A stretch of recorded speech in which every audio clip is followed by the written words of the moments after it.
Alright, so this might seem super basic, but we're actually going to go over it because a lot of people ask this question all the time. They don't understand what pbuffs are, what they do, and which ones they should use.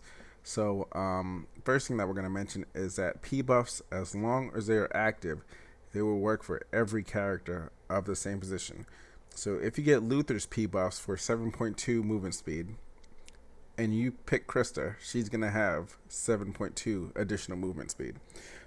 Same goes for Kim. So if you choose Kim's P-buffs and you're playing Fred, it's going to work on Kim, Fred, Jason, etc.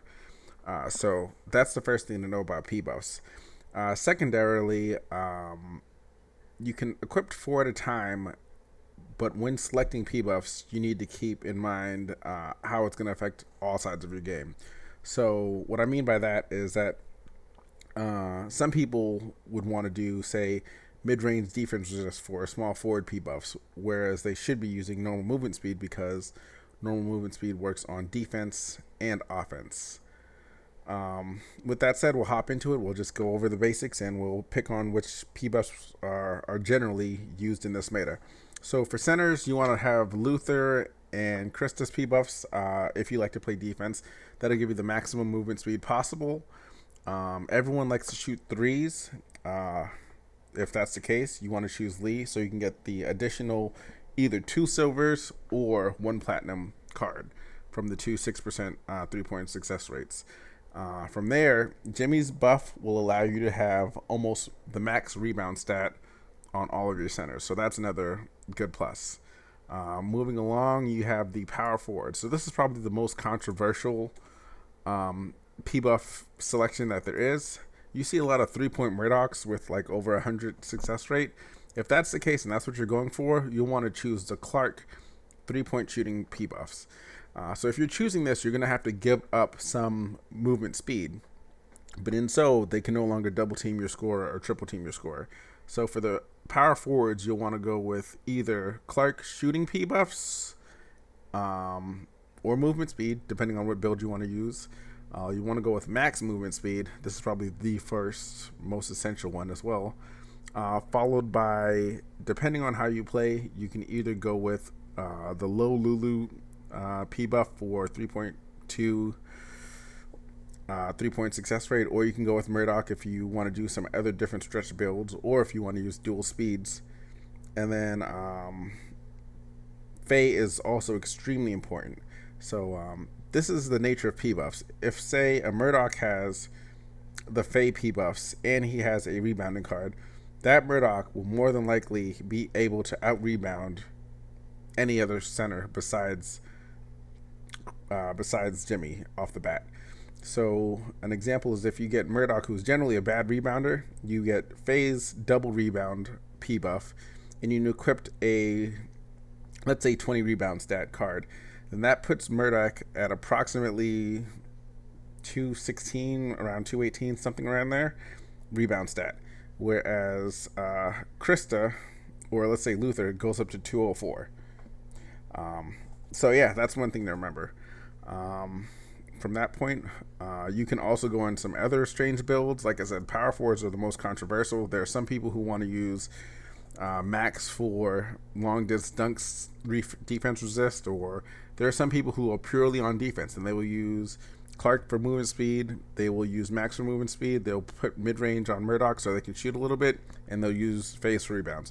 So that's up to you, it's all your preference, but you just got to take everything with a grain of salt.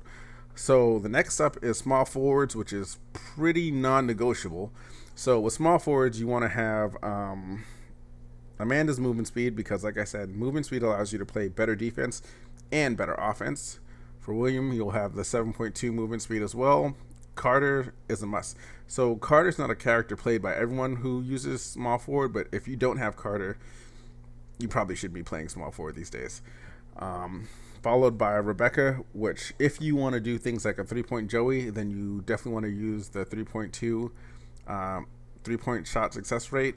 And if you aren't playing a 3-point Joey, then you can use the mid-range shot success rate, which will give you an additional platinum mid-range shot success. So that's it for small forwards. The thing that everyone hates that pretty much broke the game is PGs.